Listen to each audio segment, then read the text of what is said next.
Hey guys, let's play some more Kirby's Dream Course. Today we'll be playing some Course 2.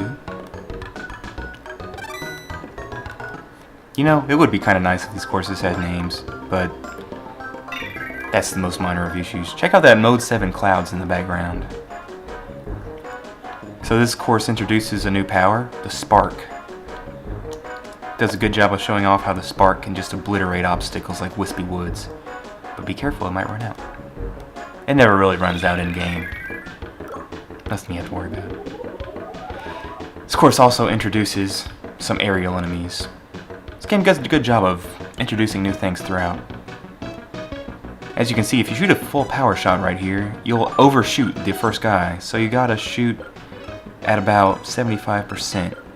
But then you won't go far enough. But oh, I get the backspin, so I have to employ these power bounces right here if I want to make sure that I get all the way to the hole. Thankfully, I do. Hole in one. I gotta say, spoiler alert, I was really feeling it on this course. This was my first recording of this course. No cuts, nothing. Pretty good. But alright, let's just keep going. I like the background of this course. I like the background of all the courses. Moon in a pool? Where else are you gonna get that at? I don't know. So here we are getting introduced to the Spark Power. Got a couple wispy woods in our way. Nothing but fodder. Nothing but Kirby fodder. Some more floating aerial enemies. They'll give us a little bit of trouble. Let's see what happens. So I try to do all I can getting some power bounces. Trying to get some good speed so I can get like a lucky bounce and hit this jack-o'-lantern guy right here. But it doesn't happen. Thankfully, I get right behind him so I can go for a good clean shot, try to get both these guys come back and end up in the hole. Hole placement is a pretty strategic part of this game. You see me trying to set up the shot right here. I don't want to get too much backspin or else I'll end up hitting that upward sloping ramp and not get anywhere near the hole. I want to at least give myself a chance, so I want to get this much backspin so that I can get my second bounce off of the downward slope right there, as you can see, and hopefully get up the hill and into the hole. That's what my plan is. Let's see if it happens. I nail my link, or my spin there, and my power. Get all the bounces I'm looking for, right up the slope, but oh, it's just too much. Right over the hole. That's alright though. Just make a solid putt and we'll be out of here. Right into the hole.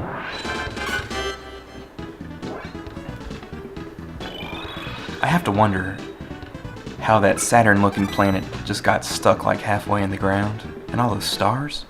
What kind of crazy world is this?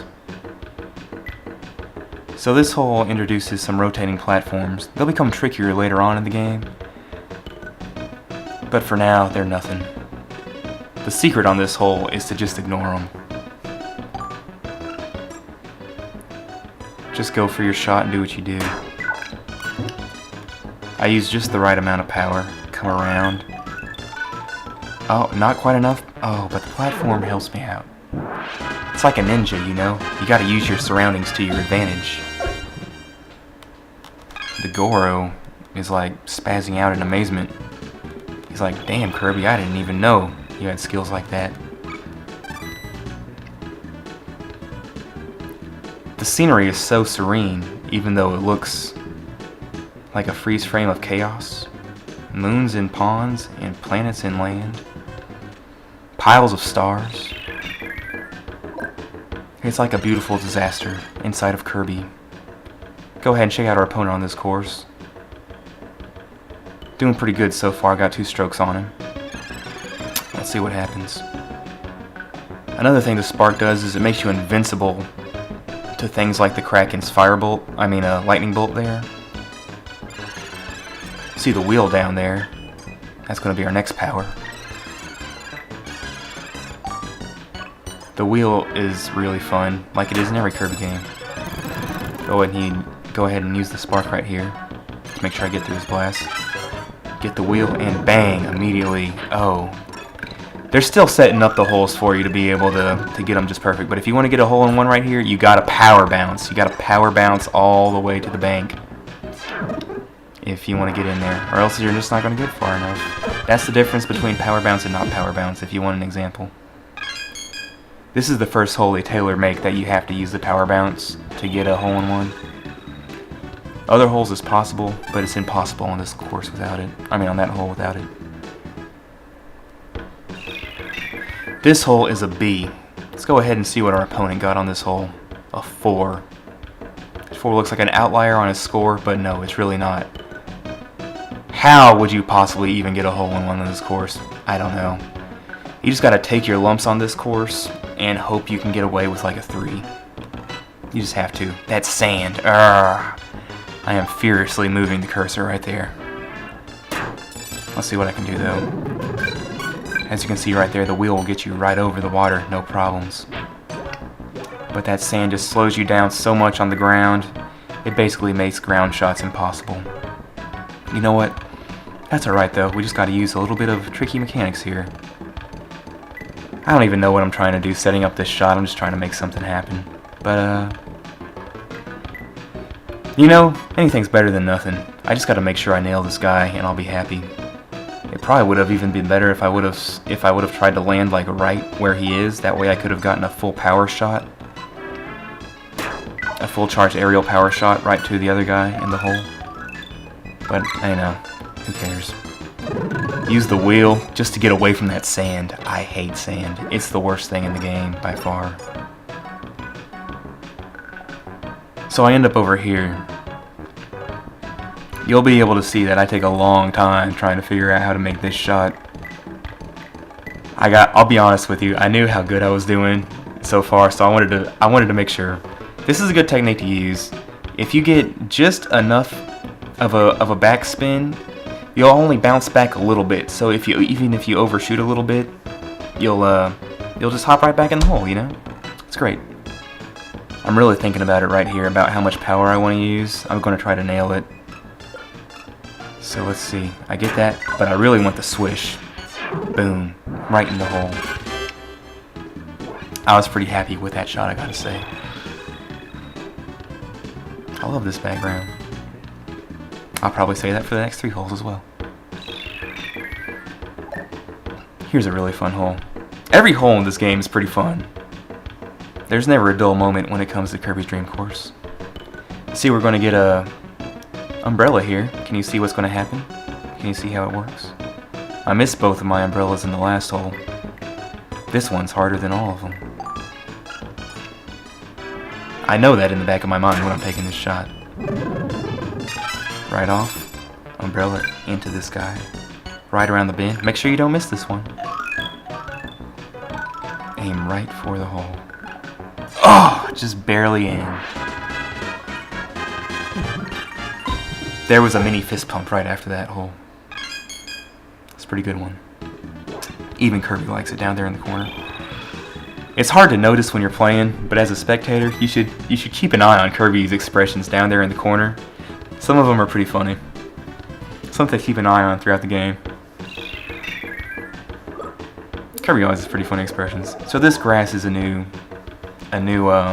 mechanic. What it kind of does is picture the grass as like a flat hill, but it's just a slight hill. It'll kind of push you in the way the arrows are facing.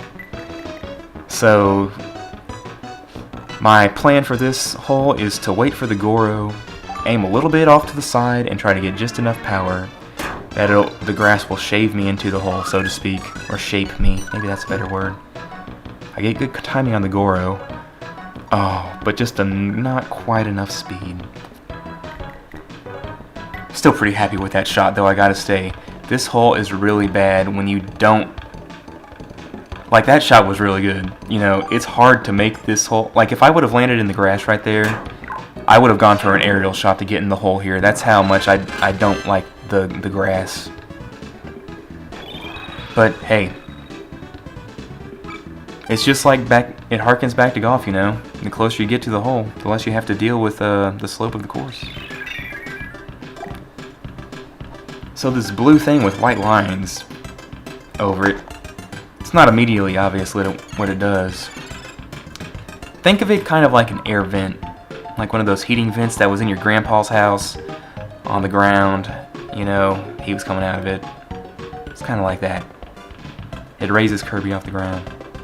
Pretty straightforward hole. I'm sure you can see what I'm going for here already. Nothing much you can do here, but just hope for the best when it comes to the air vent. It's really fickle, and you gotta just gotta land on it right. I get a pretty good bounce on it right there, but oh, I just go right over that guy.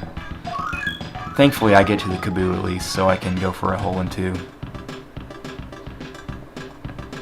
I don't even care at this point. I've got like 4 hole-in-ones on this course so far. Pressure's on right here. Final shot of the course. Oh, I got a little bit panicked. I'm like, no, parasail. But right in. Everything's okay.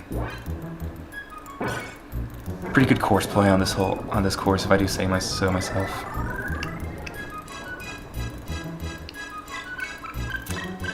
Don't get the wrong idea, because it's about to get much more complicated after the next course, and even the next course has some bad holes. So I just played this course pretty dang good. Let's see what I get. Gold medal. Alright. Gold medals are hard to come by in this game.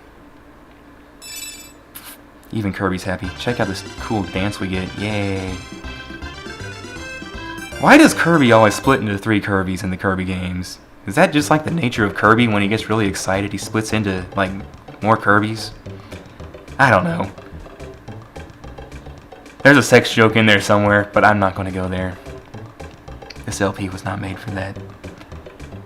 So yeah, beat our competition by 5 strokes, get the gold medal. Nothing more to really do on that course. So I hope you all enjoyed course 2. I'll see you all next time for course 3. Later.